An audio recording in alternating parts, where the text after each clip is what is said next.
This is the Travelution Master Travel Agent Certification Course Module 1.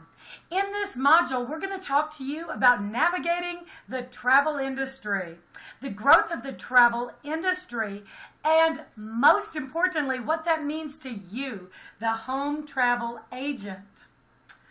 Let's talk about the outlook of the industry. The travel industry is the largest industry in the world. It's an $8 trillion industry. It's ever growing, projected to increase at 5.4% year over year over the next 10 years. As a matter of fact, travel has proven to be recession-proof. Everybody loves it, and no one is allergic to it. Now let's talk about some travel statistics. These are important for you in understanding the size and scope of the industry. Direct spending by resident and international travelers in the U.S. averaged $2.6 billion a day, $108.1 million an hour, $1.8 million a minute, and 30,033 cents a second. That's some kind of fast spending. As a matter of fact, 1 out of 9 U.S. jobs depends on travel and tourism. There's 15.1 million jobs out there in the U.S. supported by travel expenditures. 147.9 billion, that's the tax revenue generated by travel spending for the federal, state, and local governments throughout the U.S. 2.7% of our total gross domestic product is attributed to travel and tourism. So this chart kind of outlines the impact that travel is having.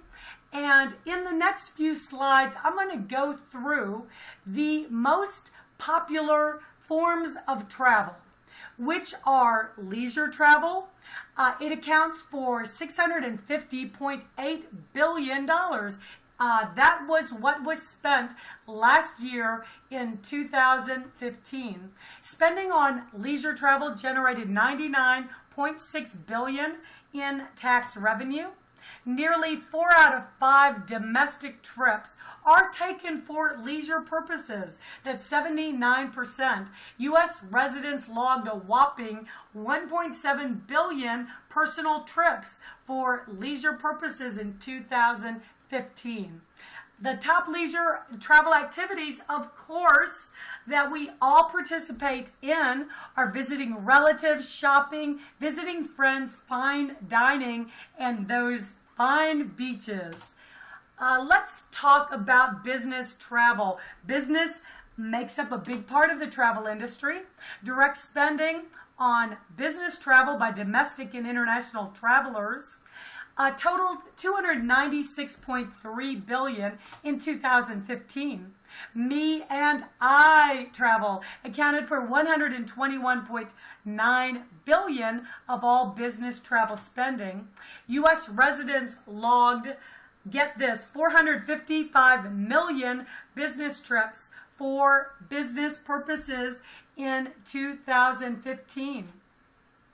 And international spending, travel is worldwide. So let's see, international travelers spent a total of $133 billion. U.S. travelers going abroad totaled $110 billion. There's a surplus of $23 billion in travel spending. U.S. travel exports was $217 billion in 2015. 75 million international arrivals came to the U.S. in 2015.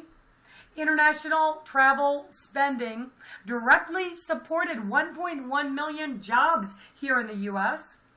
And when overseas travelers come to the U.S., they spend an average of $4,400 and stay for an average of 18 days. So there's some big international market to be captured by the home travel agent. So let's see what that means for you. It actually increases your value to the customer substantially, because there are few people that have the skills that a travel agent has at finding the best travel solutions for their client, getting the best travel deals for their client. Travel agents save the client time and trouble. They're accountable. They are actually advocates for their client. They know the suppliers better, and they know the destinations better. So they provide a real VIP service. Now let's talk about advantage gaps for the home-based travel agent.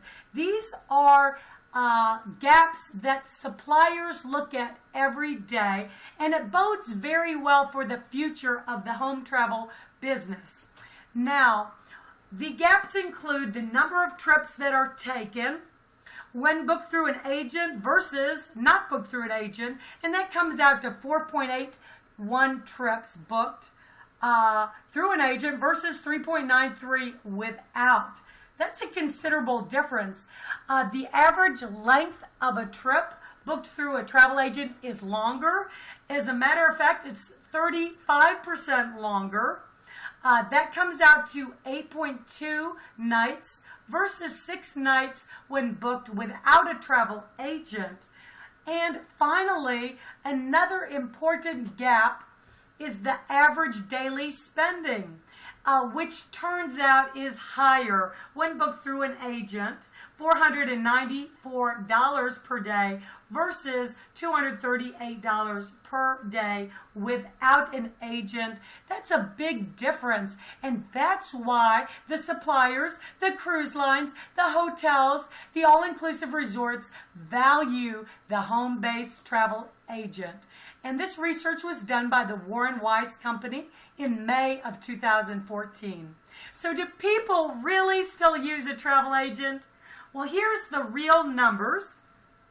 As you can see, between the years of 2008 to 2011, there was a slight decline in the use of travel agents with the onset of the online travel sites like Orbitz and Travelocity.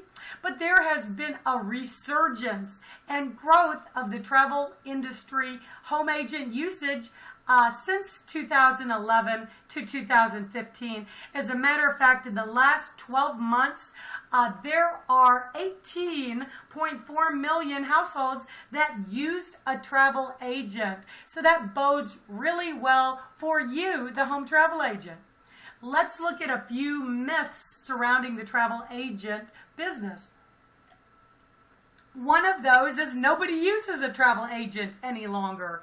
Well, nothing could be further from the truth.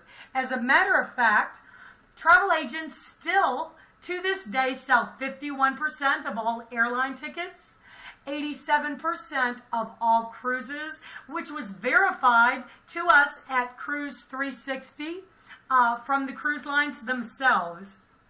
81% of all tours and packages are booked through travel agents, 45% of all car rentals, and approximately 47% of all hotels. And these statistics come from the American Society of Travel Agents. So, the home-based travel agency business is booming, and the time is now. Why be a home travel agent? The industry is the largest in the world, and it's growing at a significant pace. It's a fun and exciting career. There's a very low cost of entry. It gives you the freedom and flexibility to work from home. There are incredible tax benefits of a home business and a travel agent business in particular. There are some wonderful perks and travel savings that only apply to the home travel agent. And best of all, we only have one life to get in all of our travel dreams. This is the end of Module 1. We look forward to seeing you on the next module.